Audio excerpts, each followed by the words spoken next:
నమస్తే, welcome to Leo. నేను మీ జగన్. తెలుగు సినీ నటి పూనం కౌర్.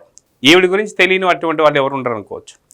అయితే ఆవిడ ఒక ఛానల్కి ఇచ్చిన ఇంటర్వ్యూలో వైసీపీ నేతలు ఎవరైతే ఉన్నారో ఆవిడ్ని ఎలా ఇబ్బందులకు గురి చేశారు అనేది విషయం కూడా బయటపెట్టింది. అయితే ఒకసారి ఆవిడేమనింది అనేది మీకు ఒకసారి వినిపిస్తాను. The day somebody came from Kadapa and they said we are from Kadapa and all of that, I didn't understand what to do only. I said, okay, namaste. The worst I'm telling you. First, money offered, positions offered, threats given. And all three, these things, I don't know, God help me resolve this, because this is something which I've never told anybody except for my family member. They said if I don't speak against the actor, my nude videos will be released in the market. It is very sorry.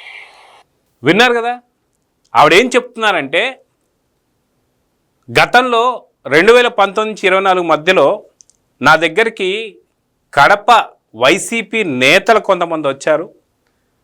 వచ్చి నాకు వాస్తవానికి కొంత డబ్బులు offer చేశారు. లేదా మీకు ఏదైనా సరే పదవులు కావాలంటే చెప్పండి, ఆ పదవులు కూడా మీకు ఇస్తామని చెప్పి ఆశ చూపించారు.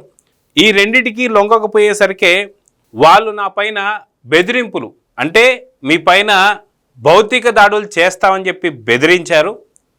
అయినా సరే నేను ఎక్కడా కూడా లొంగకపోవడంతో వాళ్ళు ఒక ప్రముఖ నటుడు గురించి మీరు అసత్యాలు మాట్లాడాలి, మాట్లాడకపోతే మీ యొక్క న్యూడ్ వీడియోస్ బయటికి టెలికాస్ట్ చేస్తాము అని చెప్పి బెదిరించారు.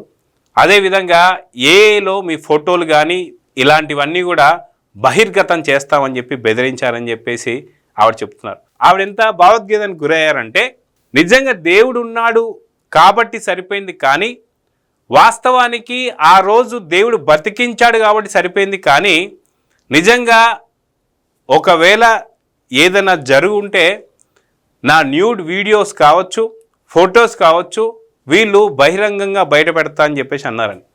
వాస్తవానికి ఒక నటుడు గురించి, అంటే ప్రస్తుతం ఉన్నటువంటి ఒక ప్రముఖ స్థానంలో ఉన్నటువంటి ఒక నటుడు, అదే పవన్ కళ్యాణ్ గారి గురించి ఏదో ఒక విషయాలు బయట పెట్టాలి, మీరు ఖచ్చితంగా మేము చెప్పిన సాక్షి స్క్రిప్ట్ని మీరు చదవాలన్నట్టుగా బెదిరించారనేటువంటి ధోరణిలో పూనం కౌర్ గారు మాట్లాడారు. ఒక ఇంటర్వ్యూలో తను చెబుతూ భావోద్వేగానికి గురయ్యి ఆవిడ కళ్ళమ్మ నీళ్లు పెట్టుకునేటువంటి పరిస్థితి చూసాం. అంటే ఏదో ఒక విషయంలో అటు పవన్ కళ్యాణ్ గారి యొక్క క్యారెక్టర్ అసాసినేషన్ చేస్తానికి గతంలో మనం చూసుకుంటే శ్రీరెడ్డి లాంటి వాళ్ళతోని అర్ధనగ్న ప్రదర్శన చేయించి ఆర్జీవి ఇచ్చిన స్క్రిప్ట్ ద్వారా ఎలాంటి మాటలు అయితే అనకూడదో అలాంటి మాటలు పవన్ కళ్యాణ్ గారిని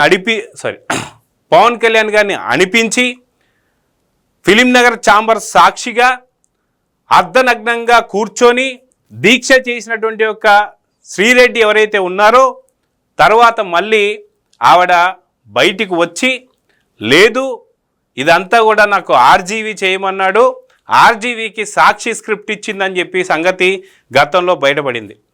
అదేవిధంగా ఆ యొక్క ఆటలు కొనసాగకపోవడంతో పవన్ కళ్యాణ్ గారి యొక్క మాస్ ఎంట్రీ ఏదైతే ఉందో అటు ఫిలింనగర్ ఛాంబర్కి వచ్చి ఆయన ఇచ్చినటువంటి ఒక వార్నింగ్తో భయపడ్డటువంటి ఒక ఆర్జీవి కావచ్చు, వైసీపీ మీడియా కావచ్చు, వైసీపీకి సంబంధించిన అధినేతలు కావచ్చు, భయపడి అటు క్షమాపణ చెప్పించి ఆ యొక్క సమస్యని పక్కకు తీసుకొచ్చేశారు. తర్వాత 2019-24 మధ్యలో కూటమి ఏర్పడకుండా అటు జనసేన కావచ్చు, టీడీపీ కావచ్చు కలవకుండా ఎన్నో ప్రయత్నాలు చేస్తూ అప్పట్లో సంచలనంగా మారినటువంటి ఒక పూనం కౌర్ గారిని కూడా ఇలాంటి బెదిరింపులు మనం చూసాంగా. ఫస్ట్ డబ్బులు ఇస్తామని చెప్పేసి అన్నారట, తర్వాత లేదు అంటే వైసీపీలో ఏదో పదవులు ఇస్తామని చెప్పేసి అన్నారట, లేదు అనగానే ఈ రెండింటికి ఒప్పుకోకపోవడంతో బెదిరింపులకు కూడా దిగారట.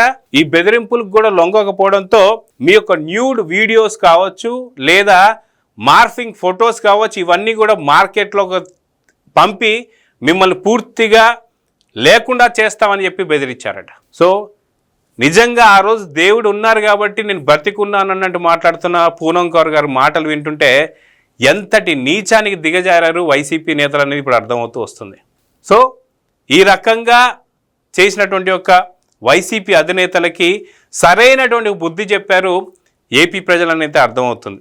అదేవిధంగా ఇప్పటికీ కూడా వాళ్ళ యొక్క ప్రవర్తన ఎక్కడా మారకుండా రప్ప అండం కావచ్చు, గర్భిణీ స్త్రీ కడుపు మీద తన్నడాలు కావచ్చు ఎక్కడా మారకపోవడంతో నిజంగా 11 స్థానాలు కూడా ఒక్కటి కాదు కదా, ఈసారి 0కి పరిమితం కాబోతున్నారన్న సంగతి అయితే ఇంకా అర్థమవుతుంది. సో నిజంగా ఇవన్నీ విన్న తర్వాత మీరేమనుకుంటున్నారు? 11 స్థానాలు 1కి పరిమితం కాబోతుందా, 0కి పరిమితం కాబోతుందా అనే దానిపైన మీరేమనుకుంటున్నారో కామెంట్స్ రూపంలో తెలియజేయండి. నమస్తే. Please subscribe to Leo News for more videos.